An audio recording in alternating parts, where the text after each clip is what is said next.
નિર્વાણ પ્રકરણ, સરોવર, ભ્રમર અને હંસ વિશેની અન્ય યુક્તિઓ. વિપશ્ચિતના સહચરોએ કહ્યું કે રાજન, અહીં સામે પર્વતના શિખર પર જે સુંદર સરોવર છે તેમાં કમળ, કલાર, કમળની નાળ માટે લાલાયિત થયેલા વિચિત્ર કલરવ કરનારા હંસ વગેરે પક્ષીઓ ચારેય બાજુ ફેલાયેલા. આના કારણે આ સરોવર એવું લાગે જાણે કે નક્ષત્રો સહિત આકાશ તેમાં પ્રતિબિંબિત થઈ રહ્યું. આ સરોવર આ પૃથ્વી પર કમળ પર બિરાજેલા બ્રહ્માજીનું ઘર હોય એવું લાગે. આમાં જે સહસ્ત્રદળ કમળ ખીલેલા તેમની દાંડીઓ બહુ ઉપર સુધી દેખાય. તેમના કોષ સ્થાનોમાં સુંદર શોભાનો ભાર લઈ રાજહંસ બેઠેલા છે. આ સિવાય બ્રહ્માજીના ભવનમાં ભ્રમરોના જેવા કાળા ઇન્દ્રનીલ મણિના બાજટ ઉપર બ્રાહ્મણો બિરાજમાન થાય. આ સરોવરમાં કાળા કાળા ભ્રમરો ઇન્દ્રનીલ મણિનો બાજટ છે. તેની પાસે ફૂલો પર બેઠેલ પક્ષીઓના સમુદાયોએ બ્રાહ્મણ વૃંદનું સ્થાન ગ્રહણ કર્યું. પવિત્ર હૃદય જેવા નિર્મળ કમળોથી ભરપૂર અનેક હૃદયને અત્યંત આનંદ આપનારા આ સ્વાદિષ્ટ જળથી પરિપૂર્ણ સરોવર સત્સંગ જેવું સુશોભિત થાય.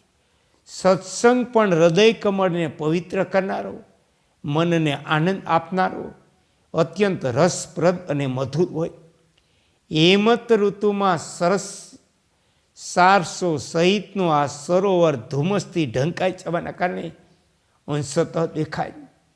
બરફથી ઢંકાયેલું રહેવાના કારણે એની શ્યામતા દૂર થઈ ગઈ. આ સફેદ જેવું દેખાવા લાગ્યું. તેથી બરફના વાદળ જેવું દેખાય.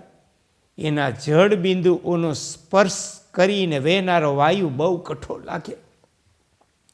એ રાજન, જેમ આ દસ્ય જગત બ્રહ્મથી ભિન્ન નથી, વિકાર આદિથી રહિત બ્રહ્મ સ્વરૂપ છે, બ્રહ્મરૂપ છે, છતાં બ્રહ્મથી અલગ જેવું લાગે, તે પ્રમાણે આ જળમાં જે તરંગો વગેરે છે તે જળથી અલગ નથી, છતાં તેનાથી અલગ જેવા લાગે.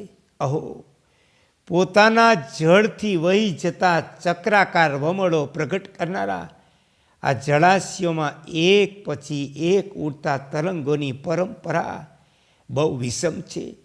આનો બીજો અર્થ આ પ્રમાણે સમજવો: જેનું અંતકરણ જડ યા મૂઢ છે તે પોતાના અજ્ઞાનથી સંસારના પ્રવાહમાં વહે, પોતાના માટે શુભ અશુભ કર્મના ચક્રનું નિર્માણ કરે.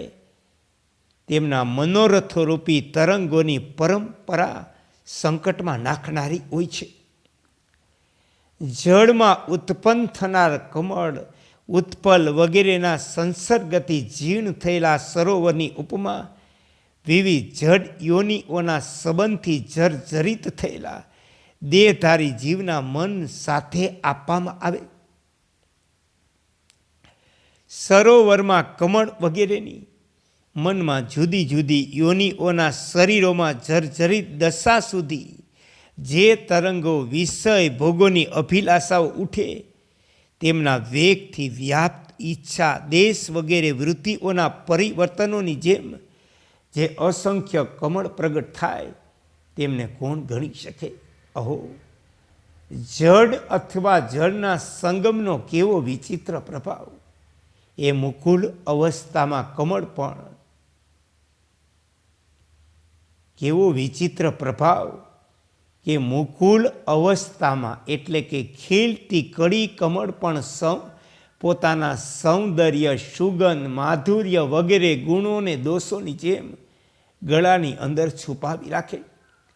કુરૂપ કાંટાઓને બધાયની આગળ પ્રગટ કરી દેખાડે. આ કુસંગ ગતિનું ફળ છે. જે ગુણ કમળના રેસાઓની જેમ છિદ્રયુક્ત, નિર્બળ, સૂક્ષ્મ, છુપાવેલા, જળથી સંયુક્ત અને અધિક હોવા છતાં પણ સારીન હોય, તેમનાથી કોઈ લાભ નથી.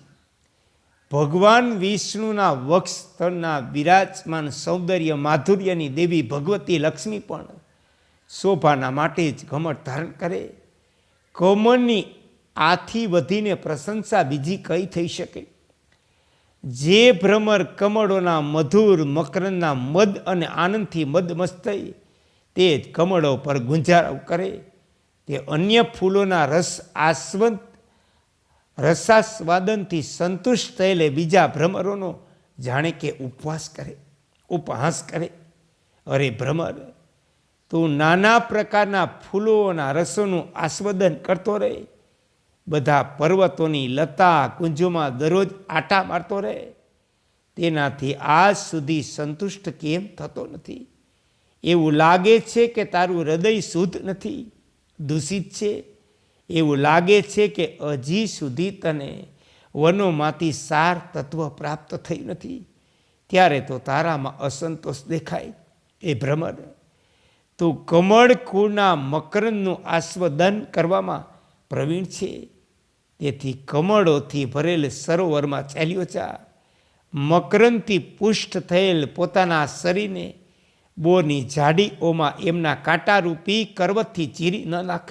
અંશ, તું જલકાક, બગલા, કાગડા વગેરે હિંસક જંતુઓથી ભરેલ આ તળાવમાં સદા એકલો રહીશ નહીં. આપતી કાળમાં પણ સમાનશીલ અવસ્થા અને ભાષાવાળા સ્વજનો સાથે રહેવું એ જ ઉત્તમ ફળદાયી હોય. હે કૃષ્ણ, હે કૃષ્ણ, હે કૃષ્ણ.